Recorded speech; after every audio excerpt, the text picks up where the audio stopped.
श्री स्वामी समर्थ. जय जय स्वामी समर्थ. नमस्कार मैत्रिणींनो, स्वागत आहे तुम्हा सर्वांचं पुन्हा एकदा माझ्या या नवीन व्हिडिओमध्ये. तर येत्या 2 मार्चला सोमवारी आलेली आहे होळी आणि दरवर्षी फाल्गुन महिन्यातील हुताष्मी जी पौर्णिमा असते तर ती होळी म्हणून साजरी केली जात असते. आणि या हुताष्मी पौर्णिमेचा प्रारंभ हा 2 मार्चला सोमवारी संध्याकाळी 5:59 होणार आहे. तर या पौर्णिमेची समाप्ती ही मंगळवारी 3 मार्चला संध्याकाळी 5:07 होणार आहे. आणि पौर्णिमा तिथी सलग 2 दिवस असणार आहे. पण होळीचा सण हा 2 मार्चला साजरा केला जाणार आहे. होळी जी आहे तर ती 2 मार्चला पेटवली जाणार आहे आणि 3 मार्चला धुलिवंदन असणार आहे. आणि याच दिवशी वर्षातील पहिलं चंद्रग्रहणसुद्धा आलेलं आहे आणि यामुळं धुलिवंदन हे 4 मार्चला साजरं केलं जाणार आहे. तर होळी ही 2 मार्चलाच साजरी होईल. आणि होळी दहनाचा जो शुभ मुहूर्त आहे तर तो फक्त 2 तासांचा असणार आहे. अवघ्या 2 तासामध्ये आपल्याला होळी जी आहे तर ती पेटवायची आहे. आणि 2 मार्चला सोमवारी 6 ते 8 वाजेपर्यंत होळी जी आहे तर ती पेटवण्याचा जो शुभ मुहूर्त आहे तर तो आहे. होळी हा मराठी वर्षामधील शेवटचा सण म्हणून साजरा होत असतो. वर्षातील शेवटचा सण असतो मराठी आणि म्हणून त्याला एक विशेष प्रकारचं महत्त्व दिलं जात असतं. आणि या होळीच्या दिवशी बघा, पौर्णिमा असल्यामुळं या दिवशी काही उपाय आणि सेवासुद्धा केल्या जात असतात. या दिवशी आपल्याला आंब्याच्या पानांचा अतिशय प्रभावी उपाय करायचा आहे. यामुळं आपल्या घरातील सर्व नकारात्मकता, दोष, दुर्भाग्य, दारिद्र्य नष्ट होईल. एका रात्रीत आपलं नशीब बदलेल, चमत्कार होईल आणि आपल्या आयुष्यातून सर्व अडीअडचणी, ज्या काही नकारात्मक ऊर्जा असतील, वाईट शक्ती असेल तर ती निघून जाईल. असा हा अत्यंत प्रभावी उपाय. तर हा उपाय आपल्याला कधी करायचा आहे, किती आंब्याची पानं घ्यायची आहेत, ही आंब्याची पानांचं आपल्याला काय करायचं आहे, याविषयीची संपूर्ण माहिती मी पुढे व्हिडिओमध्ये देणार आहे. त्यामुळे तुम्ही हा व्हिडिओ कुठेही स्किप न करता शेवटपर्यंत नक्की पहा. आणि चॅनलवर नवीन आला असाल तर प्लीज चॅनलला सबस्क्राईब करा. तर बघा, या व्हिडिओमध्ये मी तुम्हाला आंब्याच्या पानांचे अगदी छोटे छोटे असे 3 उपाय सांगणार आहे. यातील जो जमेल तो उपाय तुम्ही या दिवशी नक्की करू शकता. 3 उपाय आहेत पण 3ही अगदी साधे सोपे आहेत पण अतिशय प्रभावशाली आहेत. आंब्याचं पान जे असतं तर ते कोणत्याही शुभकार्यामध्ये वापरलं जातं. आंब्याच्या जे झाड आहे तर ते मंगळाचं कारक मानलं जातं आणि मंगळाचा संबंध हा मेष राशीशी असतो. आणि मेष राशीचं झाड म्हणून हे आंब्याचं झाड ओळखलं जातं.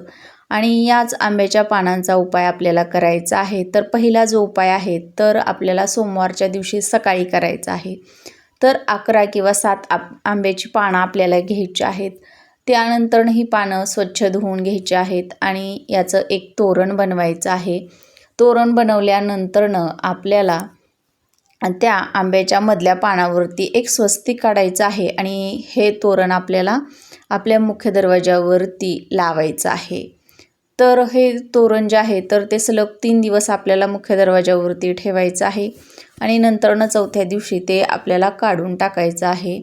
आंब्याचं जे पान असतं तर ते अत्यंत प्रभावशाली असतं नकारात्मकता दूर करण्यासाठी.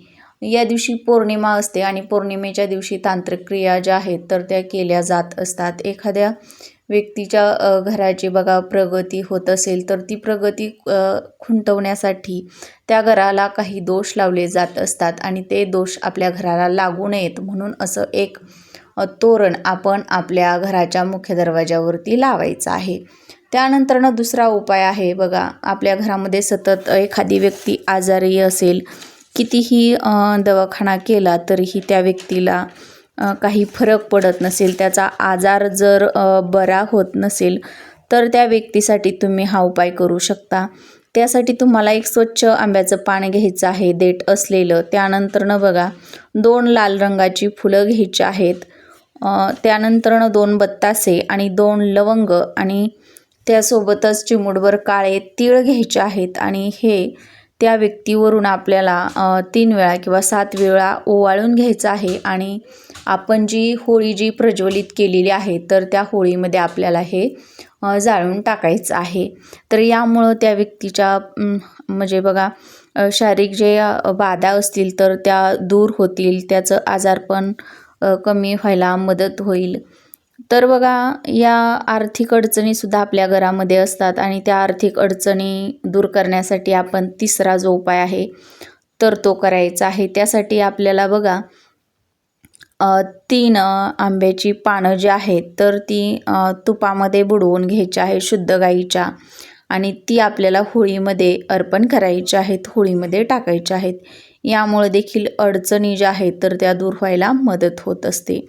त्यानंतर बघा आपल्या घराची प्रगती कोणीतरी थांबवलेली असेल, आपली प्रगती खुंटलेली असेल, आपली मुलं चिडचिडेपणा करतात, हट्टीपणा करतात, तर अशा ज्या काही अडचणी आहेत, दोष आहेत आपल्या घराला लावलेले, तर ते दूर करण्यासाठी बघा आपल्याला काय करायचं आहे, 11 किंवा 5 आंब्याची पानं घ्यायची आहेत. त्या पानांचं एक तोरण बनवायचं आहे. पांढऱ्या रंगाच्या धाग्यामध्ये आपल्याला ही 5 किंवा 11 पानं बांधून घ्यायची आहेत, गुंडाळून घ्यायची आहेत.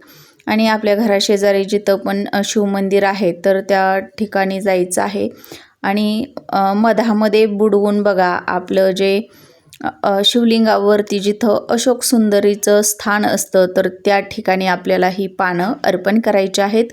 दोन्ही हात जोडून तुम्हाला तुमची इच्छा मनोमन व्यक्त करायची आहे आणि ती पूर्ण करण्यासाठी प्रार्थना करायची आहे.